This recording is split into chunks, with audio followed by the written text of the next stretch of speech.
pay cabling project dis Bacolod. Pero ang komprehensibo karon anong performance na ba si magkomisyon naton si Action Daily sina nga makuha dito ang data sa PIO kung may available na. But joining us this morning over the phone is the spokesman of Mayor Albi Benitez. We have Attorney Cesar Distrito on the line. Attorney, how are you? Good morning. Good morning, gidara sa imo, Action Art. Good morning man sa imo, Tagpalamati. Merry Christmas imo na kay 69 days na lang ho, Christmas na. Advance Merry Christmas, Action Art. Temprano pa ko kay spaghetti nga balad na serbo pero hindi niya spaghetti nga makaon. Pareho sang otis ni former Mayor Bing Lunadias. Liko nag-timing masaya nagkaon sa spaghetti kang nang-imbitar sa Bacolod noon likan adlaw. Nasun na ining update nga parte sa spaghetti. Task Force Spaghetti Wires. Tell us, ano gini exactly mga plano sini ni Mayor aside sir from pagpanglimpyo, pagpanghawan sini because bilog nga Bacolod ni ang may problema sa spaghetti wires nga dapat i-address mo. Nanong update sini attorney?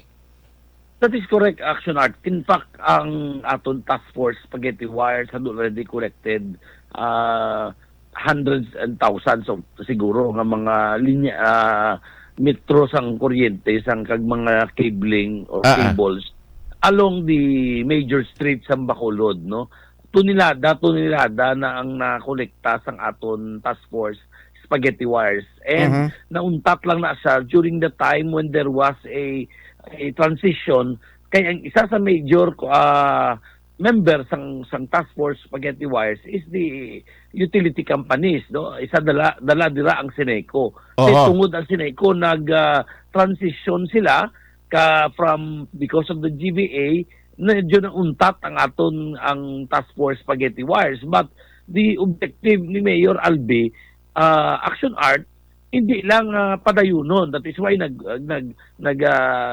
nagambal siya nga tungod nga nakasugod na kag naka-take over na ang aton nga Negros Power. Siguro pwede naman i-resume ang pag-fix ang aton nga mga poste pagi sining mga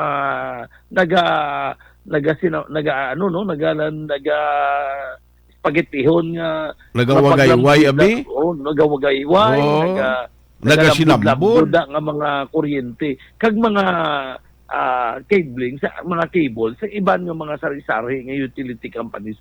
That is why naghatag siya sa direktiba that after the maskara dapat ma-resume na kay ara naman ang Negros Power, and I think they have already established their personnel para magabunig dira. You know, this is not a simple problem.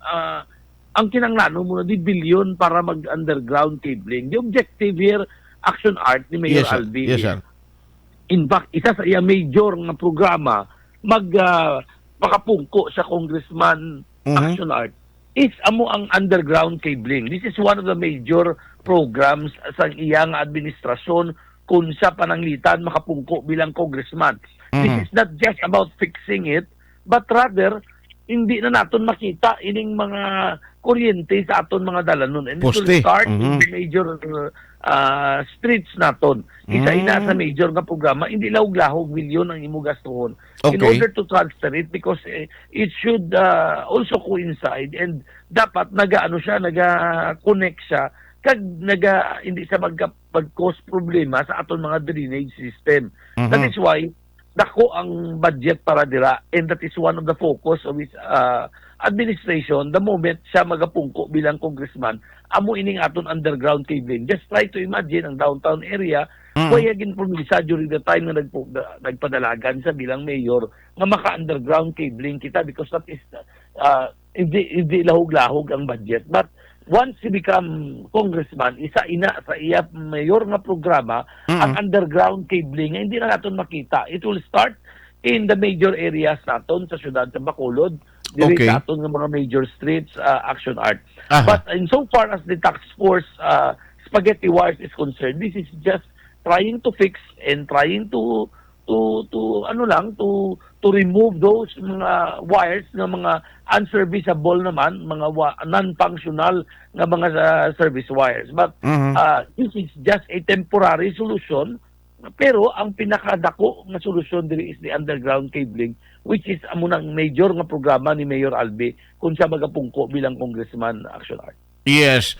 So, ini nga mga plano, I think may mga may mga nakita si Mayor Albi since nga damo naman nga mga lugar ang ginapermi ginakadtuan, and even ikaw nagaupod sa iya ang mga model countries nga may maamo na sini sir. Can you mention sang iban nga mga area nga daw kanami na gid ang outcome sa bilog nga Pilipinas, may amo na ni sir nga nag-practice na nga una sa aton? Yeah, nakita ko sa Davao, Davao. nag-underground cabling na sila, no? Sa Aha. Davao, nag-underground cabling sila. I think sa BGC and also underground cabling. Bala mo, dako ang gastuhon mo na action art, considering that there are already structures. Unlike sining mga bago nga mga growth areas, amo na gani isa man sa akon as a sa akong pagbalik bilang konsehal, I will make an ordinance that it will become mandatory sa mga bago nga mga development areas naton nga dapat Okay. ang cabling naton is underground na, meaning hindi na dapat kay dako ang gastuhon mo, dubli ang gastuhon mo, mag-cabling ka kung ara na ang mga struktura, pero kung bagong area siya, it would be less cost action art. Kung natawon mo, kung ara na ang struktura, so you have to remove it. And then you have to construct, and then you have to transfer it.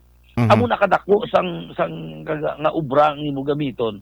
Unlike nga kung bag-o, automatic kaya dira ka na yung mabutang na daan sa dalom. That is why kung ako, example, isa na sa akon plano kung ako makabalik ko bilang konsehal, amo pagbalay isang ordinansa nga i-require ng aton mga developers kagang aton mga mabag-o nga mga developing areas or development ng mga constructions nga dapat ang cabling naton should be underground na. Hindi na dapat nila para nga mangin matinlo, matawhay kag hindi saya ng chaotic ang itsura sang aton nga mga dalanon action art. Yes.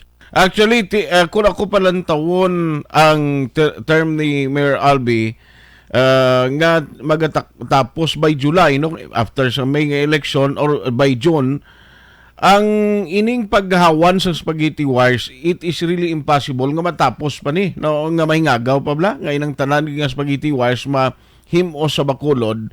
So at least gintingwaan nga ang mga areas as promised by the mayor nga masigi-sige do amo nang niya na lang attorney. Sa subong ang hambal niya is we have to resume because ang aton nga Negros Power had already assumed, and they have now somehow naka-organize na sa ilang mga personnel kag nakapang-hire na sila, so pwede na maka-resume, no? That the reason is not really about nga ginuntatan, but it would be because nga ang isa sa major nga component sang aton task force it will come from the electric company. Kaya kung tawon mo, sila ang poste.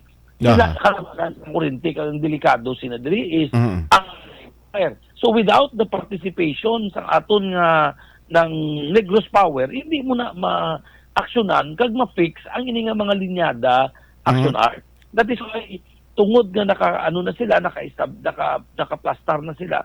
Then task force on spaghetti wires can resume, and most probably kay tungod naga-convene na sila after sang mascara, they will start again fixing our mga ining chaotic ng mga spaghetti wires kanaga lapta sa aton ng mga major roads. Yes. Ang importante nga makuha na, no, matigayon kag masigi-sige, no. Amo malang na ang purpose, pero mas maayo pagita ni attorney mabuligan mo kitabla pagi man sa PIO da nga maka tipon kita sang komprensibo na gid nga daw data nila nga amo na ning mga areas, amo na ning natapos para ma-present naton sa Bacolod nun kung from the very start nga nag-kick off ining program, ano na ang nalabutan sang task force nga gintukod do mas mayo guro do comprehensive nga reporting bla attorney. Yes, we will do that action art, and we will report sa mga area nga natandog na sang aton nga task force spaghetti wires. Kagang mga pagatandugon ining ginconvene naton nga task force on spaghetti wires as they continue sa pagfix ang aton nga mga chaotic nga mga cabling wires diri sa syudad sa Bacolod action art. Now, isa na lang ka point, dugay pa man tong pag-start ng isang election period, pero subong siya do ka sa diano, siling nila after maskara ni listahanay na gini sa kadamuon sang mga kapitan nga naga-support sa amon. Kumusta subong sa Team Asenso? Kumusta ka mo, sir? At this point in time, there are 37 punong barangays who have declared support sa Asenso Bacolod, no? So sa dira makita mo nga majority silingan ni Mayor Albi. I started with 16 barangays. Now I have doubled it, more than doubled it. So silingati ng hambaligani, if we are ready in 2022, we are much ready in 2025. So silinya sadya niya ang election action art because kagapo istoryahanay kami silinya. We will now have a full blast of the campaign nang na-organize na ang mga komitiba, no? With several personalities already helping kag mga abogado nga napang-convene. So I think the Team Asenso is now about to go into action kag kanami na sang pagplastar sang partido. That is why kung masadya na ni after maskara, sadya na ni action art. Sige. Bantayan tani. Anyway, Attorney, thank you so much for the time nga hatag mo karon nga morning kag sunod basi makabalik ko sa imo partiya sa problema sa mga health workers nga kapon do kuan nila na interview sila kapon ang pagpabutyag. I know that hindi man ni pwede nga baliwalaon ang ilang mga concern, Attorney. Yes, and in fact ipalabuot ko na kay Mayor Albi kag kay Councilor Calao Puentebella, ang chairman sa Committee on Health, and I think they are acting on this already, and they are sympathetic sa mga concerns kag problema kag sang aton nga mga health workers. They kitrabahuan man nila action art, and I think they deserve it. Sige, on that note, Attorney, salamat gid sa time. God bless sa imo. Salamat po ba yung aga action art. Salamat. Ayos. Ato